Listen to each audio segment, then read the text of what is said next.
everyone, Teri Wellbrock here. Just a quick message before today's episode.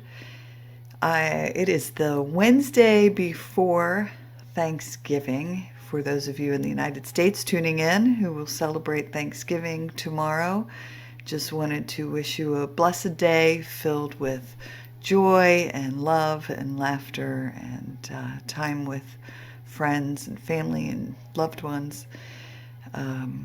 I've seen some beautiful posts today on Facebook and on social media, which really made my heart smile, of people saying, hey, if you don't have anywhere to go for this holiday, I have space at my table. So I even found a meme and put it on the Healing Place Podcast Facebook page, saying something similar, in that it's just such a gift to offer a space at the table, whether it's a holiday or any day, offering others somewhere where they can feel welcome. So again, just wishing you joy and peace and love all the days of the year. So today's episode has, I learned a lot about mindfulness from a different perspective that we haven't talked about here yet on the show. So tune in and enjoy. Welcome, everybody, to the Healing Place Podcast. I'm your host, Teri Wellbrock, and very excited to have with me today Rob Krecak, right? Mm-hmm. You bet. Nice. And he is Chief Connection Officer and founder of Humans First. So welcome, Rob. Yeah, thank you so much for having me, Teri. I'm really grateful to be here. Appreciate you having me. Absolutely. And I'm excited to talk to you about, I know one of the things that popped up is we connected on Podmatch, which I love that platform for connecting folks. I said, outside of my normal trauma recovery arena, but what you have to talk about is so critical today. Technology mindfulness. Can we start there and what that is? Yeah, absolutely. So this is kind of a term that I use. It's not like, it's an official term or something, but I define technology mindfulness as being aware of the ways that technology impacts you in your life. So for instance, your mental health, relationships, and productivity at work. And the reason that I'm excited to share this information with people is in America, the average person is using screens and media 12 hours and 21 minutes a day on average, or we're using it about 3/4 of our waking lives, and that's 7 days a week. And so by you being more aware of the ways that you might be using technology, that its effects on you as a person, it really could totally change your life. Oh my gosh, yeah. And I've tried to be more mindful of it myself. I live on Hilton Head Island, and I just have to remind myself, you live on an island. The ocean is 8 minutes away. So just go out there and experience life and enjoy that and the sunshine and all of that, and put the TikTok down. I only say TikTok because I joined a course to learn about the marketing benefits of TikTok. Yeah, I mean that's why the company is called Humans First. It's a reminder that the most meaning and happiness and joy in our lives comes from connecting with and being with other people, not with technology. And just to be clear, I always describe my stance as I'm not anti-technology, I'm just pro-humanity. So I really think that technology does amazing things for us. It's very helpful. It can make us really productive and do great things. But it's, just like anything, I think it's a tool, and it's a tool that can be used for good or a tool that can be used for bad. And I'm just here to try to educate people on some of the ways that they might be using it, that might be harming them, that they're not even aware of, or might not even enter their consciousness. Yeah. Can you point some of those out to me? Because one, I'm curious myself to be like, oh, am I doing it? Am I doing that? Well, here's and again, like this information I'm sharing with people, and I've spent the last 4 years researching this topic, and I've read over 100 books and over 2,000 articles and studies to arrive at these conclusions. So, I'm trying to summarize a lot of information for you in a very short amount of time. So, just bear with me. But basically, what's happening is on a day-to-day and sometimes minute-to-minute basis, the way that we interact with technology is activating our sympathetic nervous system. This is the fight or flight system that keeps us alive when we sense that there's a threat. But because the technology use is always activating the sympathetic nervous system or fight or flight system, our bodies don't have enough chance or time to down regulate or recover or rejuvenate from this stimulus. And so what's happening is the average person, their fight or flight system is being amped up and activated all day throughout the day. And that's why we have this, in my opinion, that's why we have this nationwide surge in anxiety over the last 10 years. It's because of the technology use and how it's interacting with our physiology. And so if you're aware of that and you're all of a sudden you start to realize, oh, when I check social media, sometimes I get sweaty or my mouth gets dry or I don't feel good about myself, or oh, when I check my email right before bed and I see an email that pisses me off, I can't get to bed for an hour. Like those are the things that are you could be doing in your everyday life that are potentially substantially impacting your mental health, and you're just not even aware of it. It's not even coming into your consciousness. Wow. Again, I love that, just to bring that to the forefront. And I know for me personally, like, I don't, if I see something that's violent, news related, I don't watch the news, anything along those lines. I mean, but when COVID, when the pandemic was here, every time you turned around, people were arguing about it, no vaccine, get a vaccine. It was just, there was just chaos happening about wear a mask, don't wear a mask, go out in public, don't go out in public. And so there was just, you could just feel this energy of negativity. And so, yeah, I would just be like, scroll, scroll, scroll as fast as I could to get through it because I was feeling it. Yeah, well, what's interesting, and if I could share this with the listeners, I think this might be helpful. So, if you think about the business model of any media company, whether it's a social media company or a traditional news company, and it doesn't matter which one it is, their business model is this: their goal is to show you as much uh, news or information that catches your attention as possible, and generally, that's negative information. Humans have a negativity bias, and we are programmed innately to pay attention to negative news because it's a survival mechanism. So, for instance, 50,000 years ago, when we were cavemen and cavewomen, I would pay attention to something another tribe might be saying close to me, because if I heard, for instance, oh, there's this saber-toothed tiger that's going to attack our tribe, I could prepare and possibly be ready for it, and that would keep me alive. So paying attention to that negative information helped me survive. But in today's world, there's not saber-tooth tigers attacking, or at least not for most people. And so, but we're still programmed to see this negative information and pay attention to it. So the news companies know this. They therefore show you more negative information, which gets more eyeballs, which therefore gets more advertising dollars, which therefore makes them more money. So the more negative the information, the more we pay attention, the more money news companies make. And so you and every other person who's watching the news are essentially being exploited for this innate characteristic that humans have in order for the news companies to make more money. Wow. And Yeah. so if you think about that, I mean, that's why I'm in exactly the same boat as you, Teri. I very purposefully and actively do not watch the news or look at media or almost anything at all. And some of my friends even make fun of me. They're like, how do you keep track of what's going on in the world? And the answer is I don't, except for if there's something super important happening, like for instance, when BLM happened. My wife actually told me about it, and that's how I heard about it, because I didn't look at the news. I didn't even know what was going on. And so I believe that if there's something that's truly really important, I actually just hear about it from another person in conversation. And that's how I find out about a lot of news, which sounds like super archaic, but I actually think that my life is substantially changed because of that. Oh, I feel the exact same way. I'm much calmer. I don't get yeah, like you said, triggered or hyper aroused, or our Right. nervous system being activated by exposing myself to that. I know well enough to not do it. And it's cute because my kids, all three of them, will say something along the lines of, "Oh, I saw the best movie, but don't watch it, mom, because you won't like it because Oh, because it's it's violent. violent or it's got this in it." Oh, And I'm like, yeah, "Oh, yeah. thanks."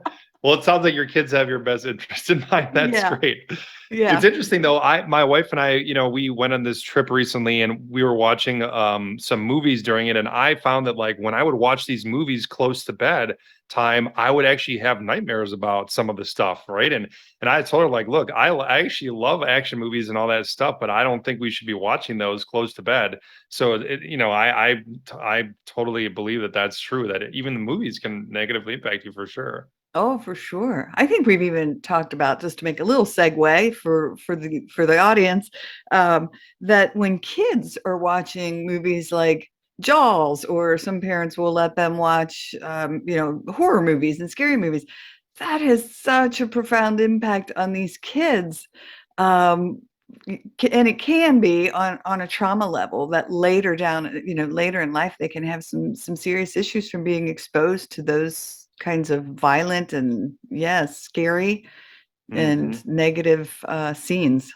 Yeah. Yeah, well, excuse me. I could share a quick story with you and the listeners about myself and my kind of how I sort of started to become aware of this stuff. So when I was in high school, it was a very tough time for me because I had really bad acne. It was very traumatic for me and very crippling, and when you don't feel good about how your face looks, you don't really want to talk to anyone or, look people in the eye or anything. And so that was a very difficult time for me.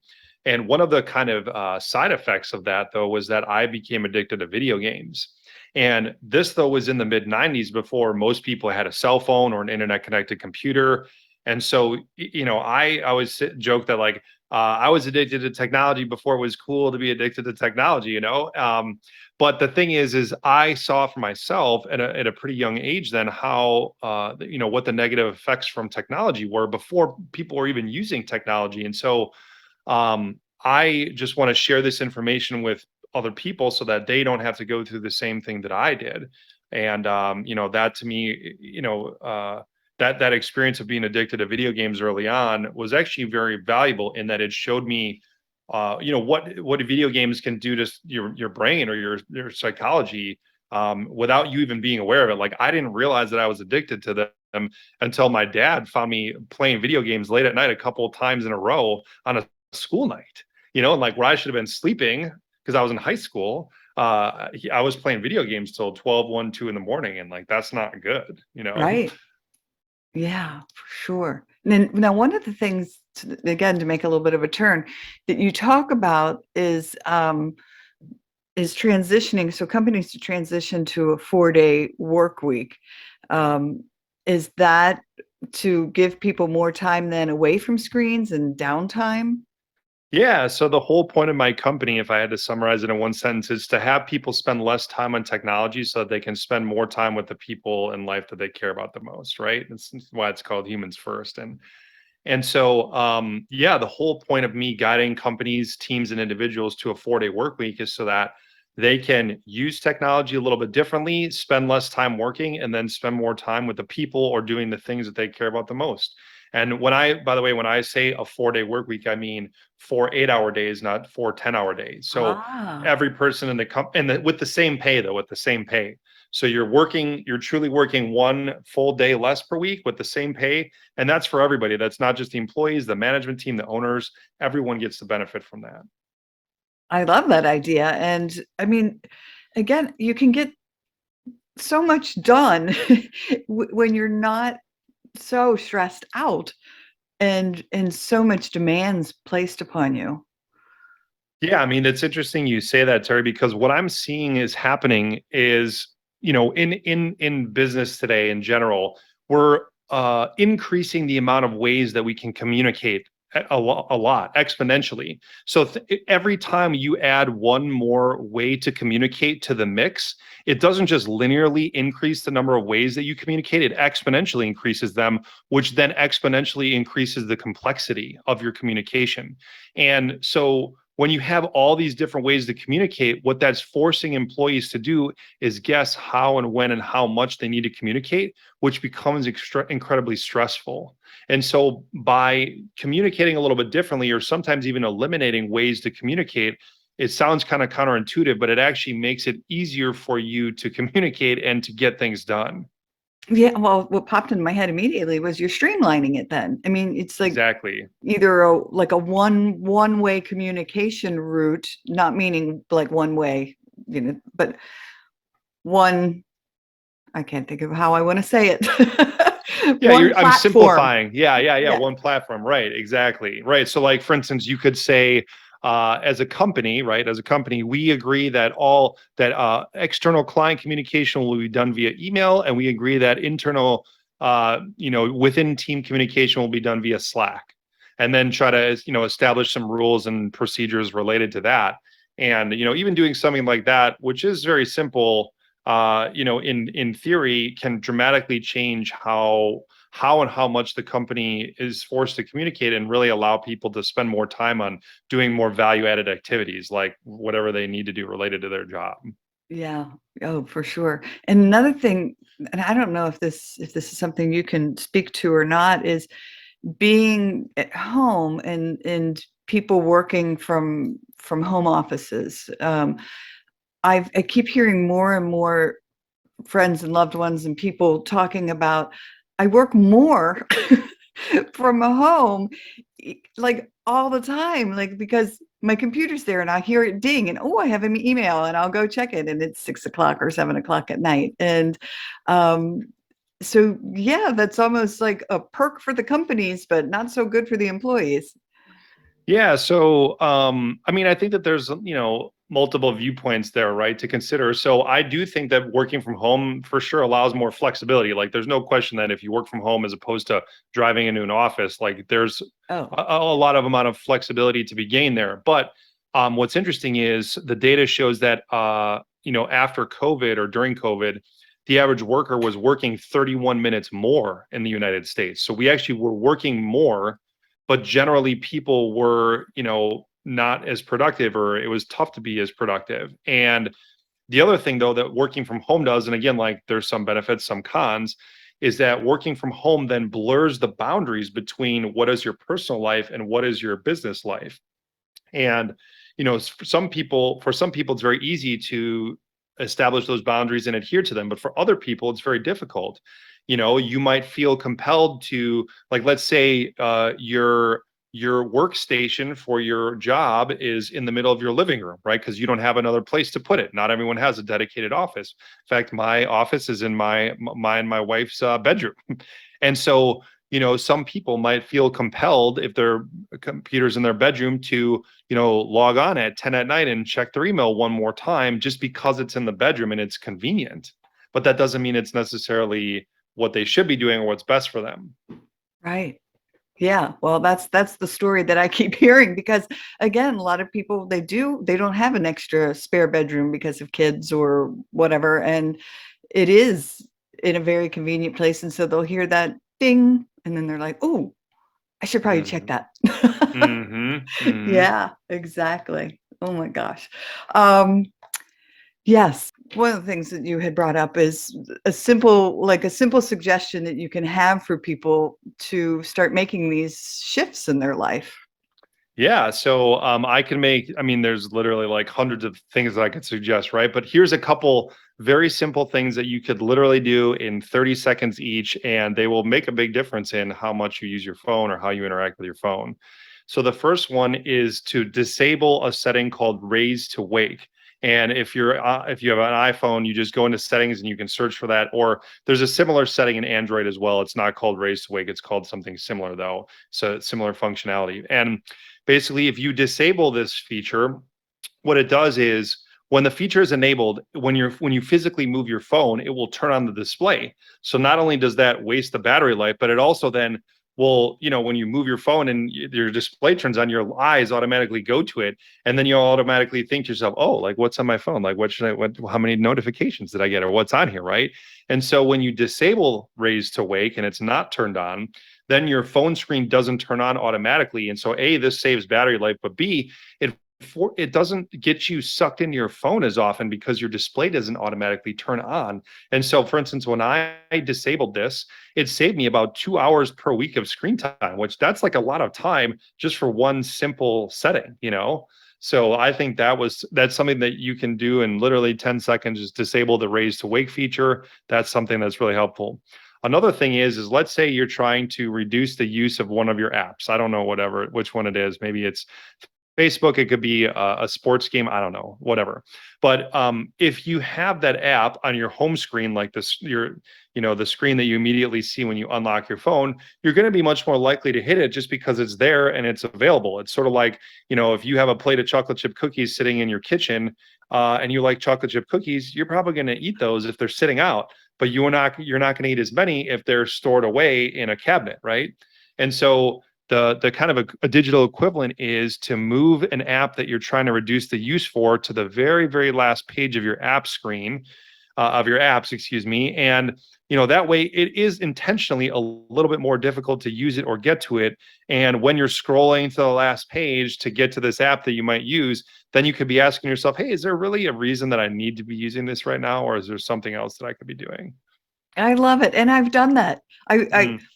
growing up Catholic, I was doing Lent. And so, yeah, I said, I'm going to not be on Facebook for 40 days during Lent. And so I moved Mm. it all the way to the end. And then, but every now and then I would like go because I had to like have my notification number on it. And I'd be like, oh my God, there's 20 messages. Like some people have written stuff to me and I got to check it. And I'd be like, oh, it drove me crazy. So finally I just deleted not Facebook, but I deleted The app. the app. It was still on there. I just couldn't get to it unless I like went and did a search and then opened it. And yeah. Yeah, I love that. I love that. That is, I mean, I really applaud you for doing that, Terry. That's awesome. Thanks. I'm so happy that you did that. And Yeah. um, yeah, and I think, because a lot of people struggle, right? Regardless of whether it's Facebook or another app, these apps, I mean, to be clear, they're engineered to be addictive. Like that's the whole point of them. The business model of almost any digital company, not all, but almost all of them, is to get you to use their product as much as possible because that makes you want to spend more time on it or spend more money with it, or on it, either one. But really, the most companies have a free model where you don't pay anything, but you're actually paying with your time and attention. Human time and attention is now the most valuable asset on earth. It's not oil anymore. It's human time and attention. And so they're trying to all get your time and attention to make more money. Yes. Well, it makes so much sense. I mean, when you think about, 12 hours a day on a screen time. Now I understand, that's computer time with work and Excel spreadsheets and all that stuff too. But Right. But still, yeah, it's a lot wow. of time. A lot of time. Exactly. Exactly. So, was there anything else that you wanted to address today that we haven't talked about yet? I guess one other thing that I think is helpful for people to understand is that one of the biggest ways that you can, be more productive with your job or with whatever you're doing is if there's anything that you're doing on your phone and you can instead do that same thing on the computer, it's generally going to be about twice as fast to do it on a computer because you have a much bigger screen and a full-size keyboard. And so if you're, for instance, spending 10 hours a week checking your email on your phone, if you moved all that email checking to your computer, you could save half that time or 5 hours a week by doing it all on your computer. Like that to me is a huge savings. So that's one of the things that I generally help people with is to get them to use their phone a little bit less for productivity related stuff for work and do it more on the computer. Oh my gosh, I love it. And you're so speaking to me because I literally started using my laptop more because Nice. I'm the one finger typer. Again, Mm. kids make fun of me. And so trying to send, and I'm a writer, so I tend to write Oh, more than what I can in a very simple little response. And so I would be typing it out on my phone. And then I found if I just hopped on my computer and I'd be like, okay, done. Boom, yes. gone. Awesome. I think that's great you're doing that, Terry. Heck yeah. Thanks. Thank you. Oh, I love it. Well, good. I'm doing some of it already, but I'm gonna go put Hmm. that turn that feature off on my iPhone. Yeah. So how do folks connect with you? How do they contact you? Yeah, yeah. So you can check me out on my website. The website is humansfirst.us. And then one other thing that I wanted to offer the listeners today, Terry, is a free 30-minute technology mindfulness consultation call with me via Zoom. All people need to do to redeem that is just email me. My email address is rob, R-O-B, at humansfirst.us. And just mention this podcast in the subject line, and then I'm happy to set up a call and chat with you about helping you out. Oh, that's wonderful. Thank you so much for that gift for listening, for Yeah. listeners. Yeah, that's Yeah, awesome. absolutely. But it's free call, by the way. There's no charge or anything. Free 30-minute call. Yeah. Okay, wonderful. All right. Well, this has just been so informative and wonderful. So thank you for joining me today. Yeah. Well, thank you for having me. Really grateful to be here and appreciate everything, and hope the listeners found that helpful. Yes, for sure. All right.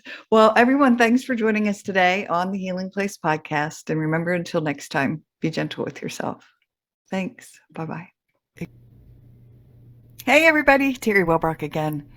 Just wanted to thank you for listening to the episode today and remind you to visit my website as well as the academy.teriwellbrock.com for the courses. But if you go to my website, teriwellbrock.com, you can sign up for my monthly Hope for Healing newsletter, which is also jam-packed with information and strategies and blog pieces and guest blog pieces and links to shows. And just a great space for thanks for again being here and being a part of this healing space. I very much appreciate you. All right. Bye-bye.